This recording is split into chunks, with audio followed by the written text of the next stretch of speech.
As the Golden Horde plunged towards a dishonorable end, the Rus principalities of Moscow and Tver emerged as the primary beneficiaries of its demise. While the Tatars quarreled with one another, these duchies had quietly grown into powerful states. The Grand Duchy of Moscow was ruled by a prince named Dmitri, who had succeeded in taking on the Khan of the Golden Horde through sly politics.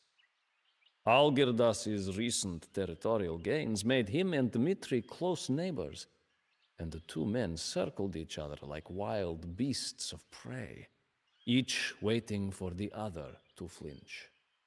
It was Algirdas who moved first. When Prince Mikhail of Tver sought Lithuanian aid against his Muscovite rivals, Algirdas found his long-awaited pretext. Together with the ever-loyal Kestutis, who was already showing signs of growing stale and impotent, he levied an army and marched on Dmitri's domains.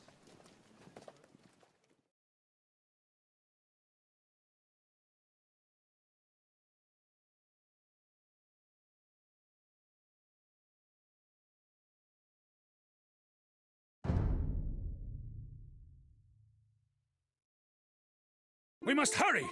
Mikhail and his men are about to lose their battle against the Muscovites. Where are my Lithuanian allies? We cannot hold out much longer.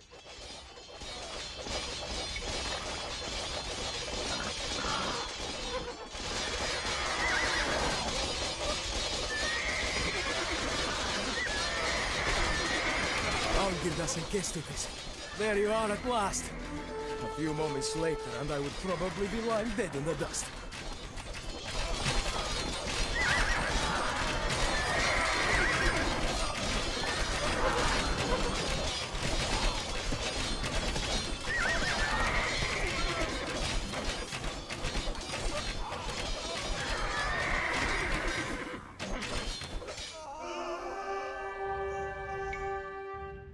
Fortune is fickle. Be grateful that the Lithuanians bailed you out this time, but we will meet again on the battlefield. Mark my words. Come then, back to Moscow. It will not be long before Dmitri recovers from this defeat and raises new soldiers. We must set up a camp and prepare for a protracted war. Aš pasiruošusi. Eimi statytų.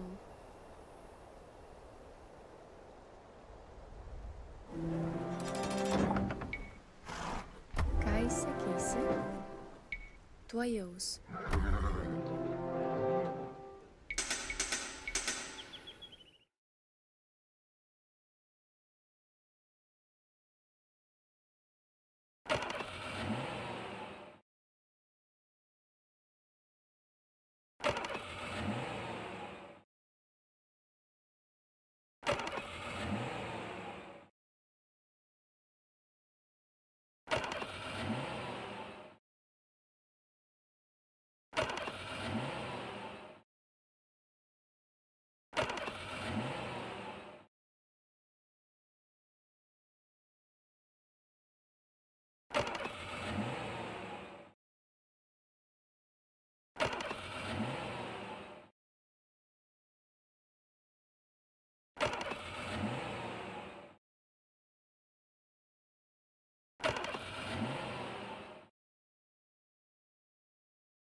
Mikhail and Dmitri have been fighting over the city of Vladimir for years. We should occupy it and force its inhabitants to take up arms in our favor. Vladimir will now fight on our side, so long as we managed to hold the city's palace against our opponents.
Vladimir has fallen to an enemy faction. Quickly, reoccupy the palace to take back the city.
We will join whoever can protect us from the raids of the Golden Horde. Help us mend the holes in our wall, and we will support you.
While you Lithuanians were fighting over the throne, I was already wrestling with the bloodthirsty descendants of the great Khan. I advise you to withdraw while you still can.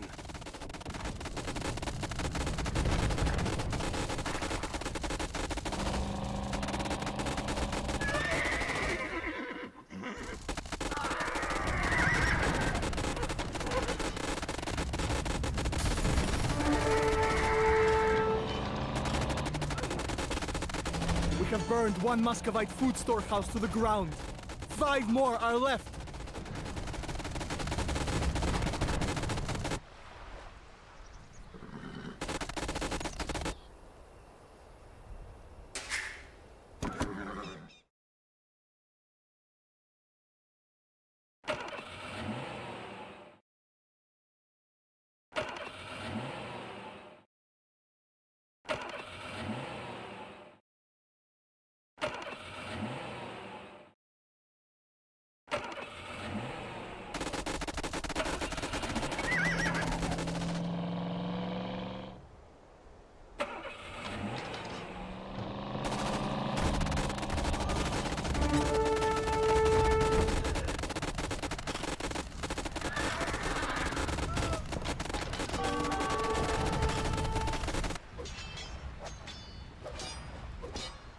We have destroyed 2 food storehouses. 4 more remain.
I will not hide behind my walls and let the Lithuanians take all of the glory. Tell me where you need my armies, Algirdas and Kestutis, and I will be there. I fear that I must disappoint you this time. I currently do not have enough soldiers to launch an attack.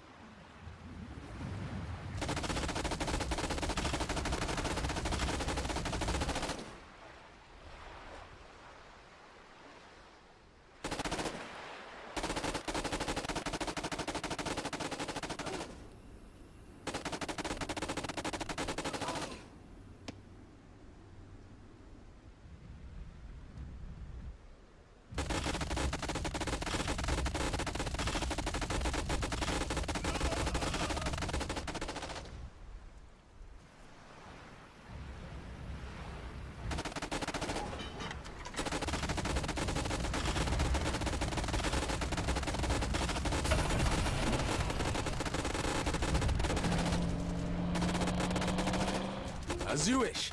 My soldiers are already on their way.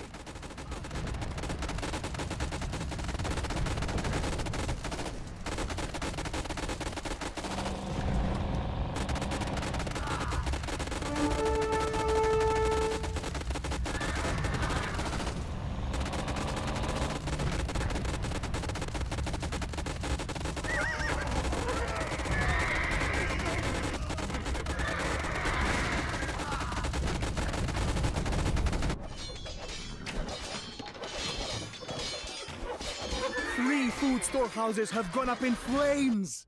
We are halfway to our goal. Our scouts still have warriors from the steppes that hover around our city like vultures. But our city walls are still not repaired. Please, Algirdas and Kestutis, do not refuse our request.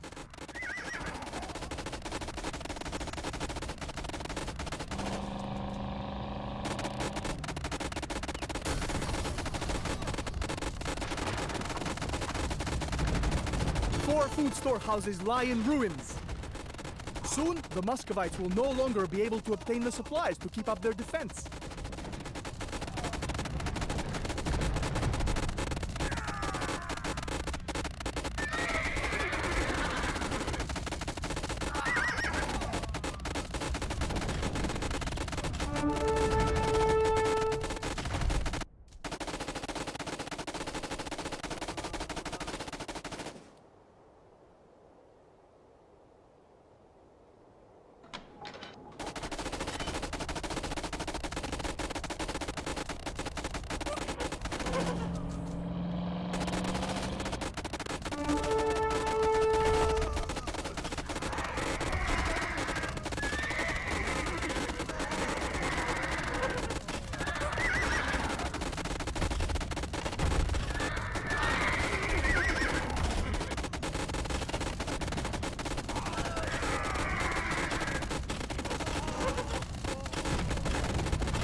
wish. My soldiers are already on their way.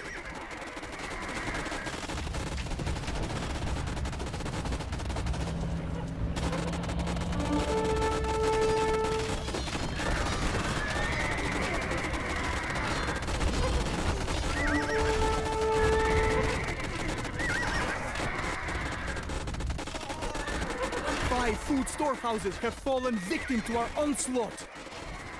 If we destroy another one, the garrison of Moscow will have no choice but to surrender.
As you wish. My soldiers are already on their way. We have burned down 6 food storehouses. Let us see if Dmitri can still rally his soldiers without sufficient provisions. So, you can fight a little. Do not get excited too soon, Lithuanians. I still control the impregnable Kremlin fortress.